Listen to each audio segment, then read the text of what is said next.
Bienvenue dans la série Dragora, les dragons et leurs enseignements. Épisode numéro 1. Plus que toi n'existe pas. Je me présente. Je m'appelle Dragora. Je suis une dragonne centenaire. Je ne communiquerai pas sur mon âge exact, car cela importe peu.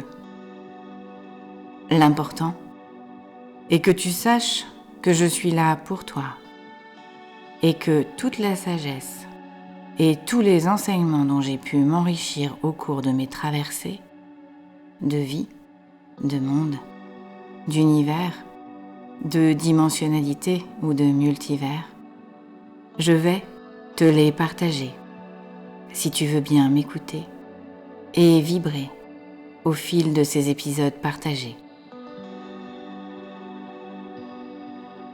La première notion dont j'aimerais te parler s'appelle la dualité.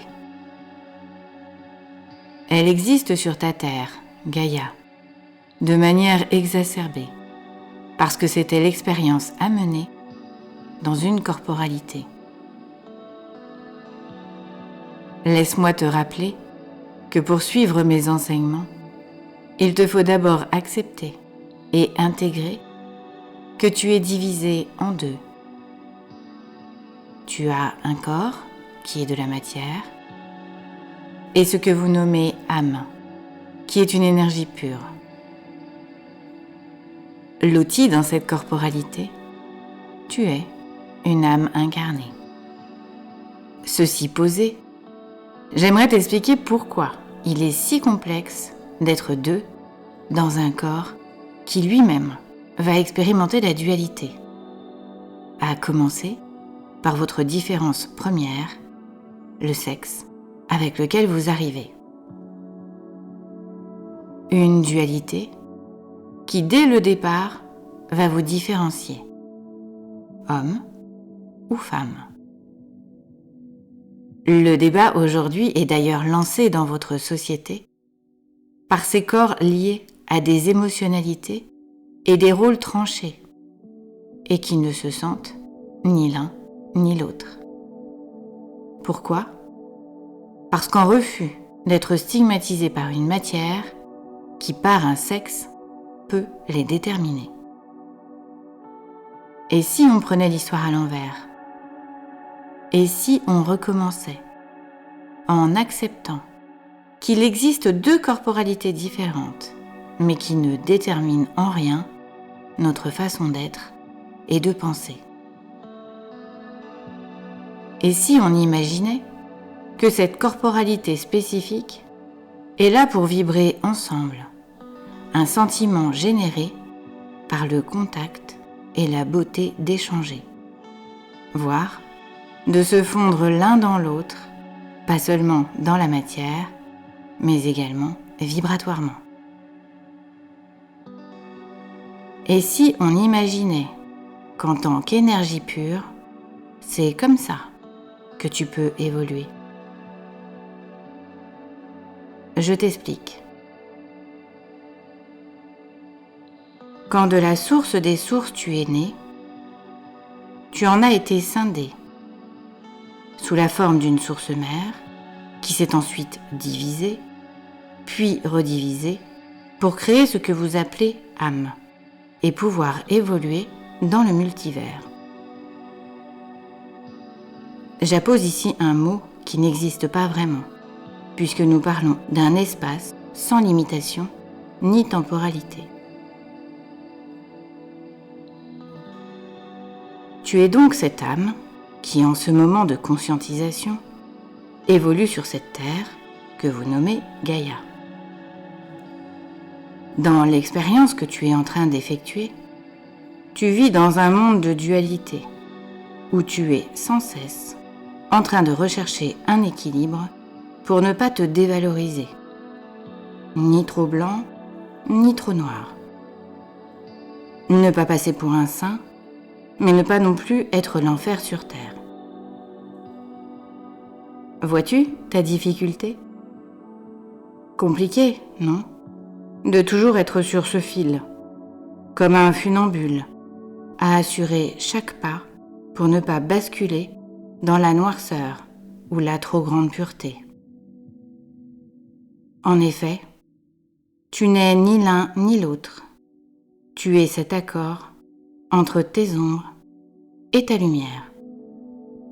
Sans ombre, pas de lumière. Sans lumière, que du sombre. Et toi, ici-bas, tu es venu expérimenter cela. Accepte-le pour commencer, et tu verras que tu n'auras plus jamais à te juger.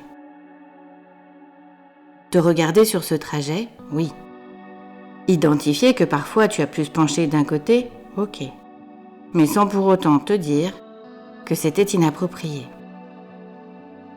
C'est le premier enseignement que je souhaite te donner, l'amour de toi, pour toi, en premier, dans la conscientisation que tout ce que tu as traversé fait partie d'une expérience que tu avais décidé en tant qu'âme de mener. Tu es ta priorité. Non pas parce que tu serais égoïste, non, mais parce que tu as décidé, en tant qu'âme, de t'incarner dans ce corps de matière pour tester le noir et le blanc et toutes les nuances qui peuvent entre ces deux couleurs exister. Accepte ce fait-là et tu pourras dire fièrement que tout ce qui compte, c'est toi.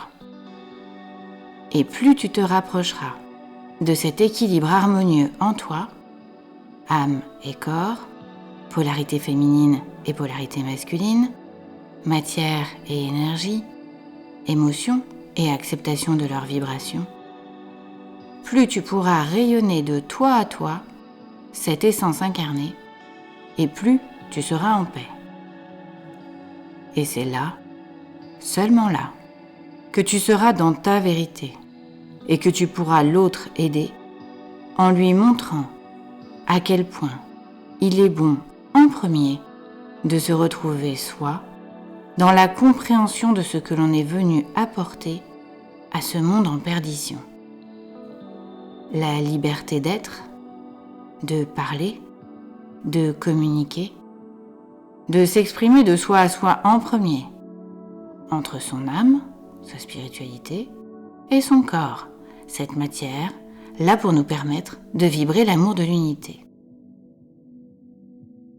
S'écouter, s'entendre, de soi à soi en premier, et comprendre que la communication est la solution pour ensemble vibrer et évoluer, ascensionner.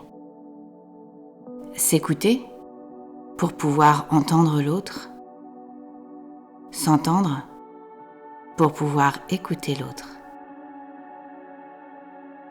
Thème du prochain enseignement: le féminin et le masculin. Sous chaque vidéo, tu trouveras des liens vers les méditations appropriées qui pourront t'aider à vibrer mes enseignements.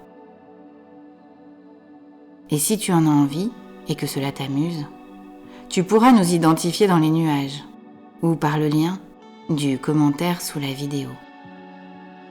À bientôt, Dragora. Tanahayake hete koho toyo nahaka hate heke. Ateke eko konohoyoko ate.